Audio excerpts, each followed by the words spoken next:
Welcome to this explainer. Today we're diving straight into the source material that breaks down exactly how Orhan Ghazi took a modest regional clan and turned it into an absolute transcontinental powerhouse. If you've ever wondered how the truly monumental empires actually get off the ground, well, you're in exactly the right place. But before we get into the nitty-gritty of his life, we have to tackle the massive historical question our sources are answering today.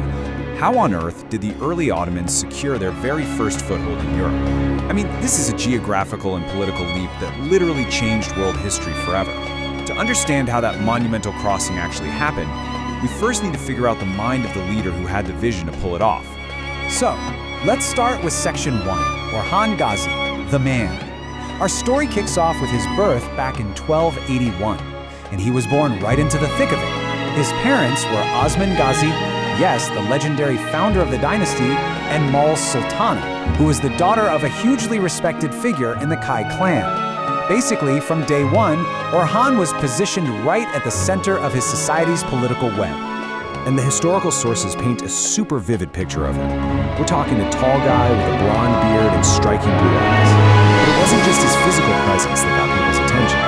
The texts describe him as a deeply religious, fair, and incredibly forgiving ruler who spent a ton of time actually out and about with his people, rather than hiding behind palace walls. He also had a real admiration for theologians.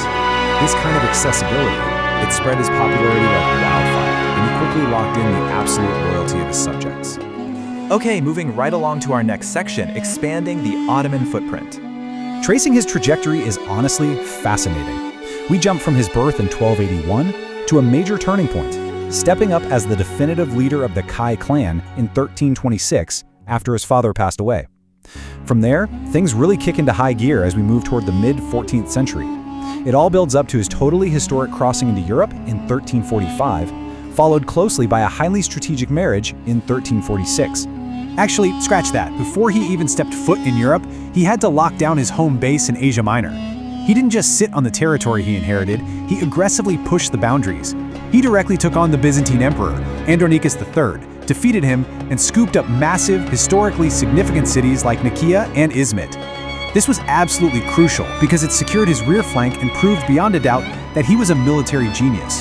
So here's the crazy part about how he finally entered Europe in 1345. It wasn't some massive hostile invasion. No, it was actually an invitation. He initially crossed the Dardanelles into Europe to help out the Byzantine emperor, John Cantacuzene. And the sources note he ended up crossing the Dardanelles 2 more times after that, specifically to back John against Stephen Doğan of Serbia. By providing this military aid, Orhan masterfully flipped the script. He took his role as an ally and turned it into a permanent, highly strategic Ottoman foothold in Europe. Talk about a game changer. Which brings us perfectly to our third section, strategic marriages and drama. Because wow, there is some serious drama here. To really cement those Byzantine political connections after all those military favors across the Dardanelles, he officially married Theodora in 1346. She was the daughter of the Byzantine Emperor Ioannis Kantakizanes XI, who you probably know better as John Cantacuzene. This marriage deeply tangled the royal interests of the Ottomans and Byzantines together, building a massive political bridge between the two powers. But honestly, that's nothing compared to the wild stories surrounding his second wife. Before she was Nilüfer Hatun, she was Holofira, the daughter of the Byzantine prince of Yarhisar. The historical texts describe this unbelievable event. She literally eloped with Orhan, as in she ran away from her own wedding ceremony to the Prince of Bilecik. It is straight out of a movie, but this runaway bride moment had massive geopolitical consequences. Right after this dramatic escape, she officially married Orhan, converted to Islam, and took the name Nilüfer Hatun. And this union was historically vital for sure. Why? Because she gave birth to Murad, the man who would eventually step up as the third Sultan of the Ottomans, completely securing the royal line of the empire for generations to come. Speaking of that royal line, let's take a quick look at the royal lineage. Orhan built an incredibly extensive family tree to secure the state's future. The texts lay out his 4 wives, Nilüfer, Asporka, Theodora, and Eftandis.